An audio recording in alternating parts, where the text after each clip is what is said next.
All right, I'm here with Russ Norton. He's our extension horticulturist here, and we're out at Russ's house on a beautiful Cape Cod day at the height of tick season.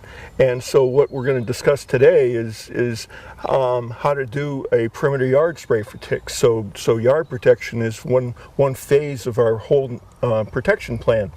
So first thing we need to establish is, in a yard setting like this, where are the ticks and where aren't the ticks? And so for this, we're surrounded by tick habitat. And so for the consideration today, we're not going to spray this yard, open grass, direct sunlight, high temperatures. That's hostile environment for ticks. But where we get to an edge, a transition from the edge of the lawn that might be in partial shade, such as this, right behind that swing set, those are areas where we're going to find ticks, and we're looking for ways to reduce our exposure. Now I can see by the swing set, you're obviously a dad. Yeah, got two kids. Two kids, ages? 2 and 7. Okay, so, and it's interesting and important for this exercise that kids under age 10 have the highest incidence rate of Lyme disease in the state. So what we're going to do is spray the edges of the yard into the transition areas where your kids might kick a ball and be inclined to go and chase it and things like that. Most of their time. And we're here in the first week of July, and this is the height of nymph stage tick activity. And those nymph stage ticks that are out there down in the leaf litter or in the understory of your ornamental plantings, they're the size of a poppy seed. And that stage, by virtue of it being that small, is responsible for 85% of all tick-borne diseases. So let's see. We have a product here, then you're going to demonstrate what it is and how to use it. All right, Russ, so you've got a product here that we're going to use to do this yard spray. So what do we got here? Today we got this Cutter Backyard Bug Control product, which is made with a synthetic pyrethroid. And we're going to be using it to do a spray along the perimeter edge here. It's really important whenever you're going to use a product, an insecticide or a fungicide, that you go through and read the label. Okay, start with the label is the law. The label is the law, and you want to go through the whole thing, read all of it, all the precautions, all the little nuances of when to spray, when not to spray, where to spray.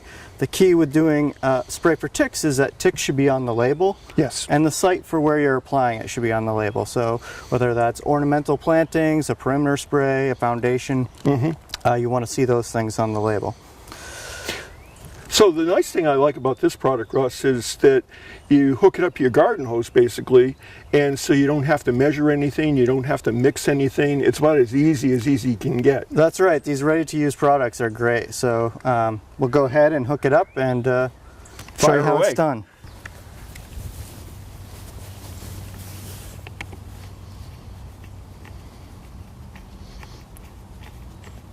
So a very simple, quick connect.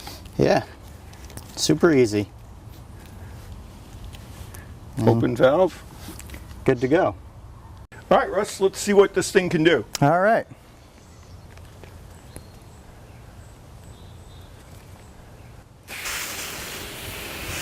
So again, we're about 3 feet outside of the transition zone. One of the reasons I like these hose end sprayers, Russ, is that you can get good penetration down into leaf litter where those little nymph stage ticks reside. Yeah, it's pretty good. You cover the foliage pretty good, right to runoff fairly quickly, and it's that simple. It's that easy to make your yard pretty much tick safe. Now Russ did a great job in showing just how simple it is to do these perimeter yard sprays. Now what Russ was doing was, as we had talked, he was treating these transition areas, so the edge of the grass and then into where there's brush and taller vegetation and leaf litter, exactly where the ticks might be found. But what Russ would have also done is that he also would have treated these areas, these woody ornamental plantings next to his house. If you think about it, it's just like the other transition zone. So it has shade, leaf litter, lower temperatures, higher humidity. So those are areas you have to treat as well. There are some other considerations too. One is that be mindful, permethrin is highly toxic to bees. So what you don't want to do is spray any plants that are in bloom. You do not want to spray on windy days that might have drift off target. So you have to pay attention to when you're going to do these applications.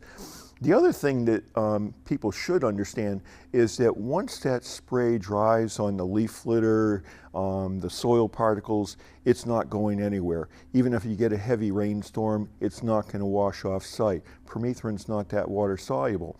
And as a result, you're not going to have this thing leach into groundwater. At best, permethrin might go about a ½ inch into the soil profile, and it degrades in about 4 weeks by soil microbes.